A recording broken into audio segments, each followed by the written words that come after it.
প্রথম করলো কি অ্যাটেম্প টু মার্ডার মামলা করলো আমার নামে। আসলে ভাই আল্লাহর কসম আমি বুঝি নাই, লাইফটার মধ্যে সব ছলনা। ও যেভাবে চালাইতো সেভাবেই চলতো, যেভাবে বলতো সেভাবেই করতে হতো, এর বাইরে আমার কিছু করার নেই। কারণ আমি প্রথম থেকেই আমি একটা ট্র্যাপে পড়ে গেছি। দেন আমার নামে করলো ধর্ষণ মামলা, ব্যক্তিগত ভিডিও নিয়েও আমাকে ব্ল্যাকমেল করতো। আমি যতগুলো কথা বলি সবগুলো কথার প্রমাণ আমার কাছে আছে। ও আমার টাকা আমাকে দিয়ে সেটাকে আবার স্টেটমেন্ট বানাচ্ছে যে ও আমাকে টাকা দিয়ে আমাকে চালায়। ওর বক্তব্য এক এক জায়গায় এক এক রকম হয়। আমি যে কতবার একটা স্টুপিড, আমি কতটা গাধা ভাই, আমি আপনাদেরকে প্রকাশ করতে পারবো না। যে কাবিননামাটা আপনারা অনলাইনে দেখছেন এটা পুরোটাই ফেক, বানোয়াট। এই কাবিননামাটাও তৈরি করছে আমাকে মামলা দিয়ে আটকানোর জন্য। এই কাবিননামাটা তৈরি করে ও ভাটারা থানায় একটা জিডি করছে, আমার কাছে কপিটা আছে জিডির। সেখানে ও উল্লেখ করছে যে প্রিন্স মামুন, আবদুল্লাহ আল মামুন ওরফে প্রিন্স মামুন আমাকে ভরণ পোষণ দেয় না, আরও এই ইত্যাদি ইত্যাদি এরকমভাবে। ভরণ পোষণ দেয় না তার মানে কি আমি ওর সাথে বিবাহ বন্ধনে আবদ্ধ, এরকমও বুঝাতে চাইছে আদালতে। যখন আমার মোবাইলেও স্টকিং করতো, একদম A to Z কোথায় কি আছে না আছে সব বের করে রাখতো। তো এইভাবে আমার ব্যক্তিগত ছবি, ব্যক্তিগত ভিডিও নিয়েও আমাকে ব্ল্যাকমেল করতো। এবং দেখবেন আমার ব্যক্তিগত, যখন আমি ঘুমাচ্ছি, অজ্ঞান হয়ে আছি, এটা হচ্ছে সেটা হচ্ছি, ও ব্যক্তিগত ছবি টবি তুলে রাখতো, ক্লিক করে রাখতো, এগুলো এখন পোস্ট করে দিছে অনলাইনে। তো এইভাবে চলছিল জীবনটা। যখন ও আমার মোবাইল স্টকিং করা শুরু করলো, যে আমার মোবাইল থেকে সব আমার পার্সোনাল ব্যক্তিগত ইনফরমেশন নেওয়া শুরু করলো, তখন আমিও ভাবলাম যে আর কতদিন এভাবে থাকবো। যেহেতু ওর সাথে একটা রিলেশনের দিকে আমি আগাচ্ছি, যে হ্যাঁ ওকে আমি GF হিসাবে প্রাধান্য দিচ্ছি, তো ওর বিষয়ে একটু জানতে হবে আমার। ও যেহেতু আমার সব কিছু নাড়ে, আমিও একটু নাড়বো। তো একদিন আমি কী করলাম, ওর গুগলে, জিমেলে সব জায়গায় একটু দেখলাম। দেখার পরে ওর বার্থডে সার্টিফিকেট, NID সার্টিফিকেট, ওর হাজব্যান্ডের কাগজপত্র, গাড়ির কাগজপত্র, ওর মেয়ের NID কার্ড, ও বলে যে মামুন যেহেতু জানি না ও আমার মেয়ে, তাহলে আমার মেয়ের বার্থডে জানে কীভাবে। ওই যে বললাম ওর মোবাইল আমি তল্লাশি করছি একদিন, ও আমার মোবাইল সবসময় তল্লাশি করে, কিচ্ছু থাকে না আমার মোবাইলে, একদম চিরুনি চালান দেয় আমার মোবাইলের মধ্যে। তো আমিও সেম বের করছি ওই দিন। ওইটা পাওয়ার পর তো আমার উপরে আকাশ ভেঙে পড়ছে। কারণ ওর বাসায় যে ওর 2টা বাচ্চা আছে, ওই 2টা বাচ্চাকে আমার সাথে পরিচয় করাই দিছে যে এই 2জন আমার কাজিনের বাচ্চা, আর ওর মা কানাডা থাকে, ওর বাবা হচ্ছে এটা অ্যালিসের বাবা, যে ওর যে সেকেন্ড হাজব্যান্ড, সে আসা যাওয়া করতো বাসায়। আমি তখন তাকে প্রশ্ন করলাম লাইলাকে যে উনি কে। উনি বলতেছিল যে এটা অ্যালিসের বাবা। আমি বললাম তাহলে ওর মা কোথায়? বলছে ওর মা কানাডায় আছে, ওদেরকে আমি অ্যাডপ্ট নিয়েছি, আমি ওদেরকে পালি। ওর আস্তে ধীরে যখন বড় হবে তারপর আবার ওদের বাবা মার কাছে দিয়ে দিব আমি। তো আমি যখন কাগজ কলমে দেখলাম না, ও যেগুলো বলছিল সব আমার কাছে মিথ্যা বলছে, আমার কাছে এগুলো গোপন রাখছে, বানোয়াট গোপন রাখছে। ও এমনভাবে বলছে যে আমি জীবনে একটা পুরুষের হাতও ধরি নাই, এমনভাবে আমাকে বুঝাইছে যে আমি আর্মি ব্যাকগ্রাউন্ডের বাচ্চা, আমাকে ছোটোবেলা থেকে খুব শক্তভাবে কঠিনভাবে বড় করছে, আমি একটা ছেলের হাতও ধরতে পারি না জীবনে, বিয়ে তো দূরের কথা, প্রেম দূরের কথা, এগুলো বলছে।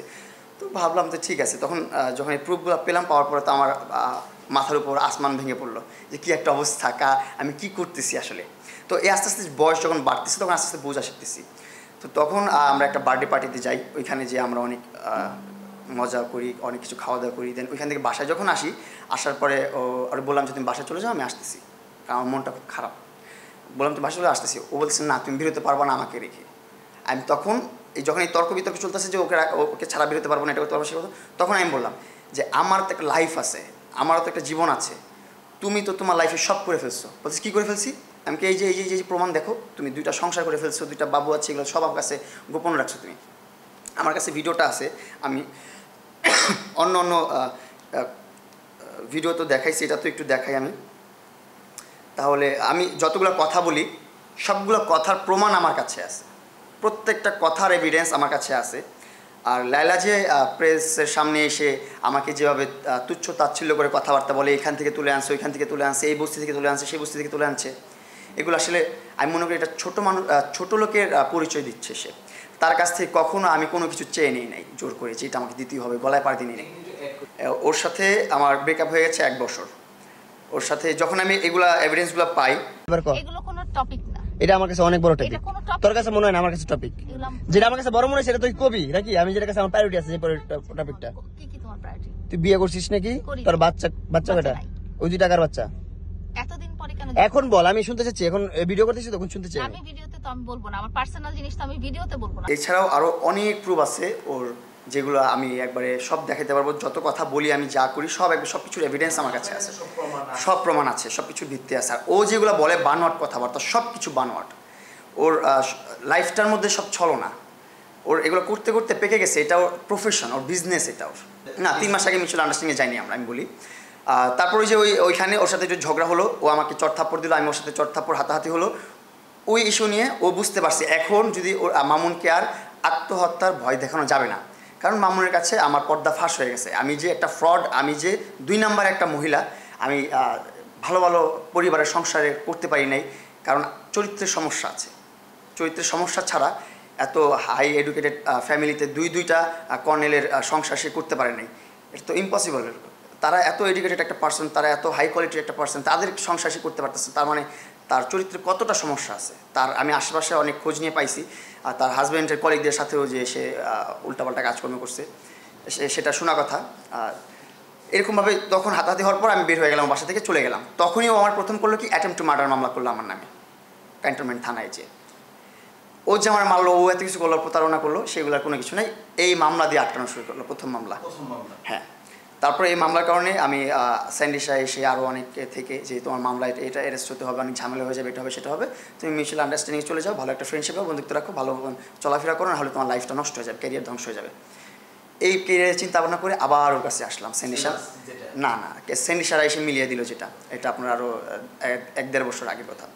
হ্যাঁ, তখন মিলিয়ে দেওয়ার পর আমরা মিলে গেলাম। মিলে যাওয়ার পর তো মনের মধ্যে তো আক্ষেপটা রয়ে গেছে যে না, আমি আসলে ঠিক করতেছি না, আমার নিজের সাথে নিজের প্রতারণা হচ্ছে বা নিজেকে নিজে ধোকা দেওয়া হচ্ছে।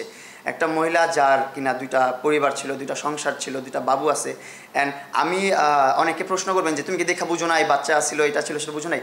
আসলে ভাই আল্লাহর কসম আমি বুঝি নাই, কারণ ওর যে বাচ্চাগুলো, ওর পেট থেকে যে বাচ্চাগুলো হয়েছে, তারা আমাকে ভাইয়া ডাকতো, আর আমিও তাদেরকে বোন বলে সম্বোধন করতাম, বোন বলে আদর করতাম।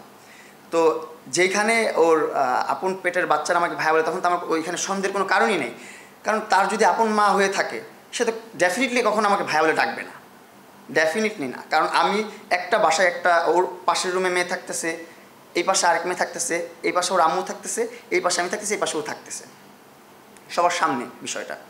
ওর হাজব্যান্ডও আসা যাওয়া, এক্স হাজব্যান্ড যেটা, সে আসা যাওয়া করে, এক্স না রানিং বলতে পারি না, সে আসা যাওয়া করতেছে, সেগুলো আমার চোখে ভাষ্যমান না, বলছে সব কিছু নর্মাল মনে হয়েছে যে না ঠিক আছে। সবাইকে ও এমনভাবে সেট আপ করে রাখছে, কোনো ধরনের ছোট্টখাটো একটা ইনফরমেশন আমার কাছে কখনো আসে নাই। না করতো সবাই মা বলেই ডাকতাম, যখন জিজ্ঞেস করতাম মা বলে কেন, বলছে আমি ওদেরকে পালি, ওদেরকে অ্যাডপ্ট নিচ্ছি, যেহেতু আমার তো কাজিনের বাচ্চা, আমাকে আম্মু বলেই ডাকে, আমি এটা নর্মালি নিচ্ছি, আমি বলে ডাকতেই পারে। তো এই হলো প্রথম মামলা দিল। তারপর এই কথাবার্তা হতে হতে একটা সময় একটা ওর বাচ্চাদেরকে নিয়েই আমার সাথে আবার লাস্ট টাইম একটা ঝগড়া হয়। এর মাঝখানে আরও অনেক ঝগড়াঝাটি হয়, যেগুলো আসলে অনলাইনে আসে নাই, অনলাইনে আনি নেই আমি। ও নিয়ে আসছে, যেটা মারামারি প্রথমটা নিয়ে আসছো, তারপর যতগুলো কন্ট্রোভার্সি হয় ওই নিয়ে আসে সামনে। তো এইভাবে হচ্ছে যে সেকেন্ড টাইম যখন আবার সমস্যাটা হয় আমার টাকা নিয়ে, ওর কাছে আমি একটা টাকা রাখছি, মানে আমার এই রিসেন্ট আরেকটা সৌদি আরবে একটা স্পন্সর করছি, সেই টাকাটা ওর কাছে দিয়েছিলাম, সেটা ও আমার ব্যাংকে ট্রান্সফার করছে, এটা নিয়েও ও একটা ফেক নিউজ তৈরি করছে। তখন আমি ভাইকে বললাম, ভাই এই যে এই টাকাটা যে আমাকে দিছে, টাকাটা যে লেলার হাতে দিছি, এটার টোটাল প্রমাণ আমার কাছে আছে। ও আমার টাকা আমাকে দিয়ে সেটাকে আবার স্টেটমেন্ট বানাচ্ছে যে ও আমাকে টাকা দিয়ে আমাকে চালায়। যাক, ও আবার বলে আমার ফ্যামিলিও পালছে, তাহলে কি আমি ঘোড়ার ঘাস কাটছি? হ্যাঁ, ও লাস্ট ইন্টারভিউগুলোতে বলতেছে আমি মামুনকে পালছি, মামুনের ফ্যামিলি পালছি, ওর টাকা লোভ করছে, ওর জন্য আমার এত টাকা লোন হয়ে গেছে, এটা হয়ে সেটা হয়ে গেছে। তাহলে আমি আমার জীবনে কি ঘাস কাটছি? আমার কেরিয়ারে আমি কী করছি? 2018 সাল থেকে আমি কন্টেন্ট করি, আমার জুনিয়র যে কন্টেন্ট ক্রিয়েটাররা আছে তাদেরও আমার থেকে ভালো ভালো অ্যাসেট আছে, তাদেরও ব্যক্তিগত গাড়ি আছে, তাদেরও ব্যক্তিগত বাড়ি আছে, সব কিছু আছে। আর এই শর্ট প্ল্যাটফর্মে সর্বপ্রথম আমি যে এই R15 V3 কিনছি, তারপর প্রাইভেট কার কিনছি 2018 সাল 19 সাল, এগুলোতে আমি আমার মতন করে চলে আসছি ইন্ডিপেন্ডেন্টলি। তো এই জিনিসগুলো কী হলো, এই যে এই জিনিসগুলো কই গেল? ওরে যে আমি একটা চিন্তা ভাবনা করছি মাঝখানে যে ওরে একটু প্রতিষ্ঠিত করে দিই অনলাইনে ওরে অনেক ফেমাস বানায় দিই, দুজনে মিলে ভালো কিছু করতে পারবো, এরকম পরিকল্পনাও আমি করছিলাম। তো যখন দেখলাম যে না, ও আসলে আমার সাথে প্রতারণা করছে, অনেক কিছু লুকাইছে, তখন আমি চলে আসি পিছনে। চলে আসার পরে ওর সাথে ঝগড়াঝাটি হয়, বাচ্চাদেরকে নিয়ে, আমার টাকা নিয়ে ওর বাচ্চাদের বেতন দিচ্ছিল, বাচ্চাদের বেতন না, বাচ্চাদের বুয়াদের বেতন দিচ্ছিল। তখন আমি ওর সাথে একটু তর্ক করলাম, মানে মনে তো একটু ক্ষোভ থাকেই, যে ক্ষোভটা ছিল একটু তর্ক করলাম ওর সাথে, যে কেন তুমি আমার টাকা দিয়ে তোমার ওদের খরচপাতি দিচ্ছ, এটা করছো সেটা করছো, তুমি না বলছো ওদের বাবারা ওদের খরচ চালাচ্ছে, এটা করছে সেটা করতেছে, কেন তুমি আমারটা করতেছো? মানে একটু খোঁজাচ্ছিলাম আমি যেন বলে। তো অভিমান করে 2 দিন ওর বাসায় খাওয়া দাওয়া করি নাই, আমি 2 দিন কোনো ধরনের খাওয়া দাওয়া করি নাই, আমি আমার মতো ছিলাম। আমি হেঁটে হেঁটে জিপিআরে যে খাওয়া দাওয়া করে আবার বাসায় এসে ওর বাসায় থাকতাম, ওর বাসায় ঘুমাতাম, কিন্তু ওর বাসায় খাওয়া দাওয়া করতাম না, অভিমান করেছিলাম 2 দিন। তো একদিন এসে ও খাবার গরম করে এসে আমাকে বলছে তুমি খাও, আমি খাওয়া দাওয়া করবো না, আমি গেম খেলতেছি, আমি এখন খাবো না, আমার মুড ভালো লাগতেছে না, মুড নেই আমার খাওয়া দাওয়া করার। ও ওই টাইমটাতে আমার সাথে খারাপ ব্যবহার শুরু করে দেয়, আজে বাজে মুখ দিয়ে অকথ্য ভাষা বলা শুরু করে। প্রথমত আমরা সেপারেট থাকতাম, হ্যাঁ, আমার আলাদা একটা রুম ছিল, মাঝে মধ্যে ও কী করতো, ওর রুম থেকে এসে আমার রুমে শুয়ে থাকতো, এভাবে চলতো। মানে ও যেভাবে চালাইতো সেভাবেই চলতো, যেভাবে বলতো সেভাবেই করতে হতো, এর বাইরে আমার কিছু করার নেই। কারণ আমি প্রথম থেকেই আমি একটা ট্র্যাপে পড়ে গেছি। ওর সাথে যখন সম্পর্কে জড়াই 6 মাস ওর সাথে দেখা করি না, 6 মাস ওর এইজ লুকানোর জন্য যত ধরনের ট্রিটমেন্ট নেওয়া দরকার ওর নিয়ে আসছে আমার সামনে, সমস্যা নেই। এই আমি সবসময় বলছি এইজ জাস্ট আ নাম্বার। বয়স দেখে ভালোবাসা প্রেম প্রীতি কোনো কিছু হয় না। ভালোবাসা প্রেম প্রীতি মন থেকে হয়ে যায়, অন্তর থেকে হয়ে যায়, এটা আসলে বলা যায় না যে কার সাথে কার হয়। তো আমার যেটা হয়েছে ব্যতিক্রম, যে আমার থেকে অনেক মোস্ট সিনিয়র পার্সনের সাথে রিলেশন হয়ে গেছে, এটা একবারই, এটা সেকেন্ড টাইম হবে না। কিন্তু ওর সাথে যখন ওই বিষয় নিয়ে ঝগড়াঝাটি করলাম, ও আমাকে বলে তুমি এখন আমার বাসা থেকে বের হয়ে যাও, তুমি আমার বাবুকে নিয়ে কথা বলবো না, এটা নিয়ে কথা বলবো না। ঠিক আছে ফাইন, আমি চলে যাচ্ছি, সমস্যা নেই, ভালো থাকো। ও বলছে যে অ্যাটেম্প টু মার্ডার, ওই যখন সেনিসে মিলাই দিচ্ছে তখন বলছে তোমার মামলা উঠে গেছে, সমস্যা নেই। কিন্তু ওই মামলাটা ও আমার আগোচরে চালায় গেছে, আর ও এমনভাবে কোর্টটা মেনটেন করছে, আমার কাছে কখনো কোনো নোটিশ আসে নেই যে আমার হাজিরা মিস হচ্ছে বা কোনো কিছু হচ্ছে, আমার ওয়ারেন্ট বের হবে। ওয়ারেন্ট বের হওয়ার আগে কিন্তু নোটিশ আসে যে আপনি আদালতে এসে স্যালেন্ডার করেন, আপনি দেখা দেন, কথা বলেন, আপনার নামে অভিযোগ আছে। এই নোটিশগুলো আমার কাছে ওই পৌঁছাতে দেয় নাই কখনো। তো যখন ওর কাছে চলে গেলাম, ওইটার গ্রেফতারি পরোয়ানা বের করছে বাবার, গ্রেফতারি পরোয়ানা বের করে ওয়ারেন্ট বের করছে। তখন আমি আদালতে স্যালেন্ডার করে আমি যথাযথ তথ্য দিলাম আমার লয়ার দ্বারা, অ্যাডভোকেট দ্বারা। তারপর আদালত সন্তুষ্ট হয়ে আমাকে জামিন দিয়ে দিছে। ওয়ারেন্টের আসামি কিন্তু আমি তখন স্যালেন্ডার করার সাথে জামিন দিয়ে দিছে, কারণ আমার সব কিছুতে যুক্তি পেয়েছে আদালত, মামুন আদালত। তারপর হচ্ছে যে আমি আমার মতন করে দিনকাল পার করতেছিলাম। ঢাকায় 1 মাস ছিলাম, রমজান মাসটা পুরোটা। তারপর ঈদ করলাম গ্রামে, ঈদ শেষ করে আবার ঢাকা আসি যে একটা বিজনেস শুরু করব। তো বিজনেস শুরু করলাম কার সাথে? মাসুদ খানের সাথে। মাসুদ ভাইয়া হচ্ছে বাংলাদেশের মেকআপ আর্টিস্ট, ভালো একজন বিউটি এক্সপার্ট। তো ওনার হাত ধরে ঢুকলাম এই পার্লার বিজনেসে, আমার একটা বিজনেস যেটা বসুন্ধরা মেইন রোডে। তারপর ওইখানে বিজনেস শুরু করলাম এবং আমি লায়লাকেও পর্যন্ত আমার গ্র্যান্ড ওপেনিংয়ে নিয়ে আসছি যে থাক, একটা সময় আমার শুভাকাঙ্ক্ষী ছিল, ভালো একটা সময় কাটাইছি ওর সাথে, আমার ভালো সময়টা এসে ও দেখুক, উপভোগ করুক, এই জন্য ওরে নিয়ে আসছিলাম আমার সেলুনে। কিন্তু তার 2 দিন পরই ও করে বসলো কি আমার নামে ধর্ষণ মামলা। না, তার আগেও করছে, ওই যে বললাম যে 1 মাস রমজান মাসটা ছিলাম আমি ঢাকাতে, ওই টাইমটাতে ও ফেক কাবিননামা তৈরি করছে। ওই টাইমটাতে হ্যাঁ তৈরি করে ও ভাটার থানায় গেছে, যে ও জিডি করছে যে প্রিন্স মামুন আমাকে ভরণ পোষণ দেয় না, ওকে ফেরত নিতে আসছি, ও মারধর করছে, ওর বন্ধুরা অকথ্য ভাষায় গালাগালি করছে, মানে যেভাবে সাজানো গোছানো যায় মামলা আর কি, জিডি যেভাবে সাজানো সেভাবে সাজাইছে। দেন আমার নামে করলো ধর্ষণ মামলা। দেখলো যে ওইটা দিয়ে ভরণ পোষণ আমরা দেখি করতে পারতেছে না, ওটা হচ্ছে না, ট্র্যাপটা ওটা ছোটোখাটো হয়ে যাচ্ছে, আরও বড় কিছু লাগবে, বড় কিছু দাটকাতে হবে। তখন দিল ধর্ষণ মামলা আমার বিরুদ্ধে। ওই ধর্ষণ মামলায় আমি অ্যারেস্ট হই। আমি গিয়েছিলাম চিটাগং থেকে যখন ঢাকা ব্যাক করতেছি, আমার মেইন রোডে দাউদকান্দি টোল বক্স, ওইখান থেকে আমাকে অ্যারেস্ট করতেছে। এমনভাবে অ্যারেস্ট করছে মনে হচ্ছিল যে আমি একজন বাংলাদেশের দেশদ্রোহী বলে না, দেশদ্রোহী বা অস্ত্র ব্যবসায়ী বা অনেক বড় স্মাগলার, ক্রিমিনাল। আমি এত পুলিশ, সার্কেল অফিসার, এটা ওইটা সেটা সবাই আমাকে ঘিরে ধরে রাখছে, পুরোটাই একদম প্ল্যান সাজানো। ও কীভাবে করছে ও জানে, আমার নামে কোনো ওয়ারেন্ট বের হয় নাই, কোনো কিছু বের হয় নাই। ও সেট আপ করে লবিং করে ওইখানে আমাকে আটক করে ফেলছে। আমি কিন্তু বাসায় আসতেছিলাম, ও চাইলে আমার বাসায় ধরতে পারতো বা আমাকে থানা থেকে কল দিত যে আপনার মামলা হয়েছে, আপনার থানায় আসেন, থানায় এসে যোগাযোগ করেন। আমি চলে যেতাম, সরাসরি যেতাম। আমার মধ্যে তো কোনো কিন্তু নেই, আমার কাছে তো সব কিছুর প্রমাণ আছে।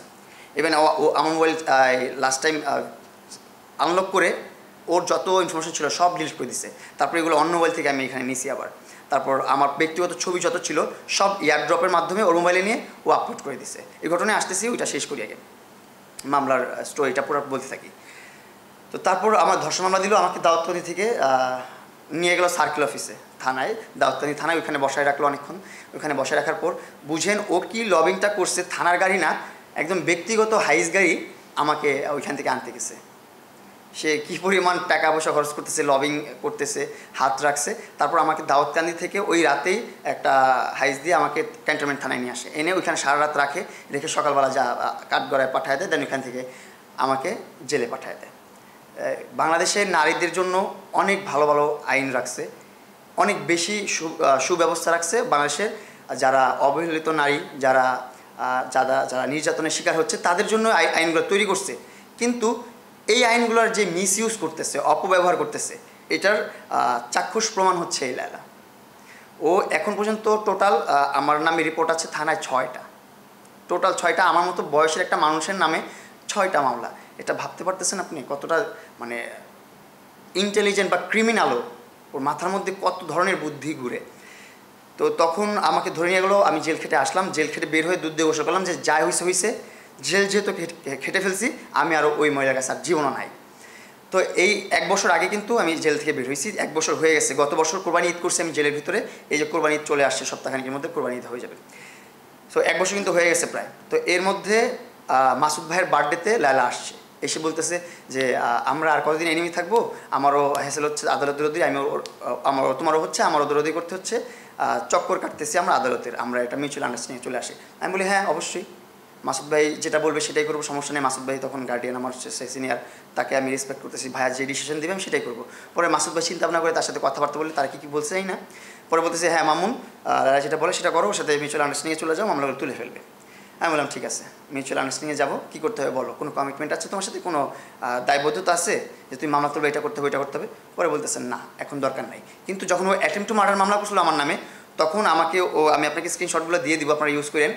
সেখানে ও লেখছে এখন আমার হাতে 2টা কাজ আছে, এক হচ্ছে মামলা যেভাবে চলে সেভাবে চালানো, আর একটা হচ্ছে মামলা তুলে নেওয়া। যদি মামলা তুলে নিতে হয় তাহলে তোমার কাছে 2টা অপশন আছে, এক হচ্ছে আমার সাথে থাকতে হবে রিলেশনে আগের মতন, আর অন্যথা আমাকে 90 লক্ষ টাকা ফিজিক্যালি অ্যাসাল্ট জরিমানা দিতে হবে। এরকমভাবে ও একটা মেসেজ দিছে, 90 লক্ষ টাকা দিতে হবে ওকে। তখন আমি হচ্ছে যাই, কী বলতেছো এগুলো, আমি তোর কাছে যাইতে পারবো না, 90 লাখ টাকা দিতেও পারবো না আমি। হ্যাঁ, তারপরে ধর্ষণ মামলা করলো, এইগুলো ঘটনা। তারপরে আমি মাসুদ দেখুন ঠিক আছে মামলাটা তাহলে উঠায় ফেলেন যেভাবে সলভ হয়, কারণ আমারও প্রতি মাসে যেতে হচ্ছে 2বার 3বার আদালতে, দৌড়াদৌড়ি করতে হচ্ছে, আমি আমার মতন করে লাইফটা লিড করতে পারছি না, আর বাংলাদেশের বাইরে যেতে পারতেছি না, কোনো কিছু করতে পারতেছি না, বিজনেসে মন দিতে পারতেছি না, কন্টেন্ট ক্রিয়েশনে মন দিতে পারতেছি না, হুট করে ডাক পরে যেতে হয়, হাজিরা দিতে হয়। সো এইভাবে চলতেছিল ওর সাথে। তারপর বললো যে আমার কোনো কমিটমেন্ট নাই, একটা প্রেস কনফারেন্স করবো আমি, সেখানে তুমি জনসম্মুখে বা প্রেসের সামনে আমাকে সরি বলবা, আমিও তোমাকে সরি বলবো, এর মধ্যে শেষ, ইনাফ। আপনারাও হয়তো বা ইন্টারভিউগুলো দেখছেন, অনেক বড় ইন্টারভিউ ছিল, অনেক প্রেস ছিল এখানে, 30-40 জনের উপরে প্রেস ছিল এখানে, 50 জন প্লাস প্রেস ছিল। তো সবাই কিন্তু এটা রেকর্ড করছে, এই রেকর্ড কিন্তু অনলাইনে আছে। আর আপনারা খেয়াল করবেন ওর বক্তব্য এক এক জায়গায় এক এক রকম হয়, এক এক ইন্টারভিউতে এক রকমভাবে দেয়। আর ও যেই সাংবাদিকগুলো নিয়ে ঘুরে, ওরা একান্তই ওর কভারেজ করে, সবসময় ওর পিছে ঘুরে। ওর এক কথায় চামচা, এক কথায় ওর চামচা কয়েকটা আছে, যারা সবসময় ও লায়লা অকারেন্স করলেও ওইটা রাইট করলেও রাইট, যা করবে তাই, ওই কয়টা টাকা পায়, তারপর যেভাবে চালায় সেভাবেই চলে। তো আমি প্রেস কনফারেন্স করলাম, ও প্রেসে এসে কিন্তু বলছি আমি যে ও এখন থেকে আমার শুভাকাঙ্ক্ষী, ভালো বন্ধু, আমাদের মধ্যে আগে যে রিলেশনটা ছিল, সম্পর্ক ছিল, সেটা আর নাই, সেটা নিয়ে আমরা পরিকল্পনা করতেছি না। আমাদের যদি ইচ্ছে হয় আমরা কোলাবোরেশন করতে পারি, অ্যাজ এ কোলাবোরেশন পার্টনার হিসেবে আমরা কন্টেন্ট করতে পারি, এটা দিতে পারেন। এছাড়া আমাদের মধ্যে আর ব্যক্তিগত কোনো সম্পর্ক নাই। এটা ও বলছে, আমিও বলছি। এই কনফারেন্স করা শেষ হওয়ার পর থেকেই আবার আমাকে সেম পেইন দেওয়া শুরু করলো। আমার ভুল হলো ওইটাই যে প্রেস কনফারেন্স করার সময় আমি কেন স্টাম্প করে নিলাম না, এটা ছিল আমার সবচেয়ে বড় ভুল, আরেকটা বোকামি, কেন আমি স্টাম্প করে নিইনি। এই জন্য ও প্রেস কনফারেন্সের পরপরই পোল্টি নিয়ে নিছে আমার সাথে। ওর কথা হচ্ছে ও একটু হাইপে আসবে, একটু ট্রেন্ডিংয়ে আসবে, মানুষের অ্যাটেনশন নেবে, এটাই ওর হচ্ছে ইন্টেনশন, আর কিছু না। তো এর মধ্যে এভাবে চলতেছে, আমি এই ফ্রেন্ডসদের সাথে ঘুরি কেন, ওটা করি কেন, সেটা করি কেন। ও দেখবেন বলে যে মামুন তুমি বিয়ে করো, তোমার বিয়েতে এটা করে দিব, সেটা করে দিব, তোমার বিয়েতে হানিমুনের প্যাকেজটাও আমি করে দিব, সব আমি করে দিব, আমার বিয়ের সব করে দিবে সে। কিন্তু সে আমার সামান্য আমার ফ্রেন্ডসদেরকে নিয়ে ঘোরাটা সে সহ্য করতে পারতেছে না, সে সেটা অ্যাকসেপ্ট করতে পারছে না। কেন পারতেছে না? সে তো আমার এখন গার্লফ্রেন্ড না, সে তো আমার বউও না, তার সাথে কখনো বিয়ের বন্ধনে আবদ্ধ ছিলামও না। তার সাথে যে 3-4টা বছর আমি ছিলাম, সে কখনো আমাকে কোনো কমিটমেন্ট দেয় না যে আমার সাথে থাকছো বা আমার সাথে এটা করছো সেটা করছো, তুমি আমার বিয়ে করতে হবে সেটা করতে হবে, এরকম কোনো কমিটমেন্ট ছিল না। আমার ওর উপর অনেক আস্থা ছিল যে আমার ডাইহার্ট ফ্যান, ওর ইচ্ছে হচ্ছে যা করতে, ওকে একটু প্যাম্পার করতে হচ্ছে, আমি করতেছি, সমস্যা নেই। কিন্তু এই জিনিসটা যে এত ভয়াবহ হয়ে যাবে এটা আমি কল্পনাও করতে পারিনি। আমি যে কতবার একটা স্টুপিড, আমি কতটা একটা গাধা ভাই, আমি আপনাদেরকে প্রকাশ করতে পারবো না। এই বাংলাদেশের নারীদের যে আইন দিয়ে রাখছে, এই আইন নিয়েও এখন খেলাবেলা করতেছে আমার সাথে। আমাকে ডিরেক্ট বাসায় আসতে বলছে, লাস্ট ঘটনায় বলতেছে তুমি বাসায় আসো আমার রাত 4:30টার দিকে। গেলাম ওর বাসায়, যাওয়ার পর কিছু খেলাম, ওইখানে খাওয়া দাওয়ার পর আমি একদম অচেতন হয়ে গেছি, অজ্ঞান হয়ে পড়ে আসি। প্রেস গ্রুপটা হ্যাঁ, আমি প্রেস গ্রুপটা দেখাই আপনাদেরকে একটু, যেই গ্রুপে ও 6:30 বাজে হচ্ছে যে পোস্ট করছে যে এই যে মামুন ঘুমাচ্ছে আমার বাসায়, কই গেল, এই যে গ্রুপের নামটা হচ্ছে মিট দ্য প্রেস ব্লু ফেরি লায়লা। এটা লায়লার একটা ব্যক্তিগত গ্রুপ, যেখানে 50-60 জনের উপর প্রেস আছে যাদেরকে নিয়ে ও সব জায়গায় মুভমেন্ট করে, যাদেরকে নিয়ে ওর মিথ্যাচারগুলো প্রচার করে। তো এখানে দেখেন আমার ব্যক্তিগত ছবি ভিডিও, এটা কিন্তু প্রমাণিতই, দেখেন প্রমাণ। এই যে দেখেন, এটা কিন্তু স্ক্রিন রেকর্ড করিনি আমি, ডাইরেক্ট আরেকটা মোবাইল থেকে আরেকটা মোবাইলে ভিডিও করছি।